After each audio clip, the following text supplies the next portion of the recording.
Hello students, this is me, Saurabh, faculty of MLZS JHANSI School. Today I am going to tell you about the summary of the chapter, the last lesson, written by Alfonso Daudet. So students, here in this chapter, we are going to study about a small boy whose name is Franz and who is a school student, and the name of the teacher in this chapter is Mr. M. Hamel. So let's begin with the summary of the chapter. Here students, Franz started for school very late that morning.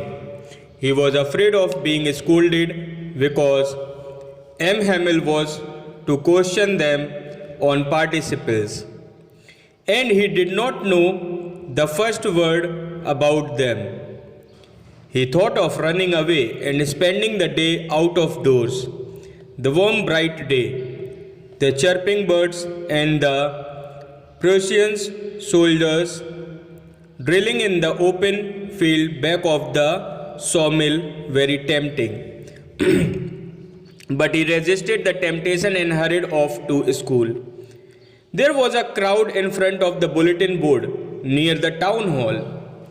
Watcher, the blacksmith, asked Franz not to go so fast. He assured the boy that he would get to his school in plenty of time.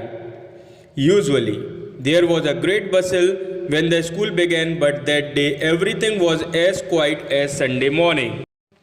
Franz entered the classroom embarrassed and afraid, but was surprised when M. Hamel kindly asked him to take his seat. It was only after he sat down that Franz noticed that M. Hamel was dressed in clothes that he wore only on important days like inspection or prize days. There was a strange solemnness in the air. But surprised Franz even more was the sight of villagers occupying the back benches that would otherwise be empty.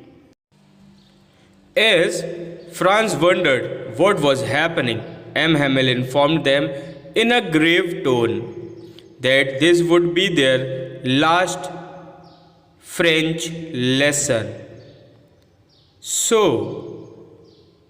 Since Germany took over Alsace and Lorraine after the war, it had been ordered that only German would be taught in schools.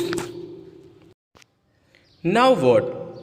Franz was surprised with the judgment and the announcement and realized why the atmosphere was so serious that day.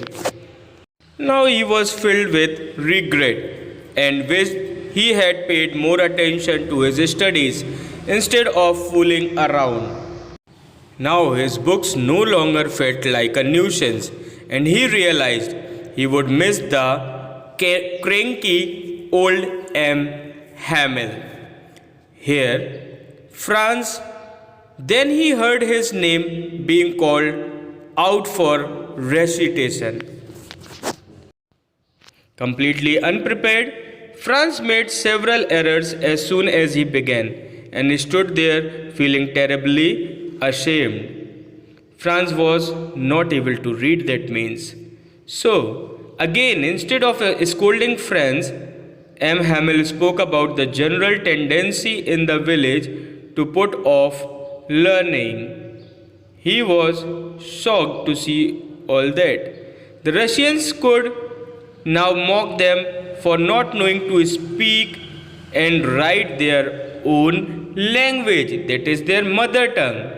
So, M. Hamel went on to say how it was not just Franz's fault, but also Franz's parents were guilty too, for they prepared that he work on a farm or at a mill than of attending school. So M. Hamel confessed that he himself acted irresponsibly when he gave students holidays so that he could go for fishing. M. Hamel then spoke about how French was the most clear and logical language and how they must guard the language. By doing so, they would have retained at least one part of their freedom. While they continued with the lessons for the day, Franz found himself paying attention to every word that M. Hamel uttered that day. He was taking lots of interest that day, as M. Hamel too taught with a zeal like never before, because as whatever he have taught in the previous time, that was like another thing, but today he have taught with full energy. At one point, Franz looked up from his work and saw M. Hamel gazing at everything as if he was trying to take a mental photograph of everything, whatever or that he could see. It was a deeply emotional moment for M. Hamel to leave behind 40 years of hard work. So, even the blazers were also seemed to be overcome with emotion for Mr. M. Hamel.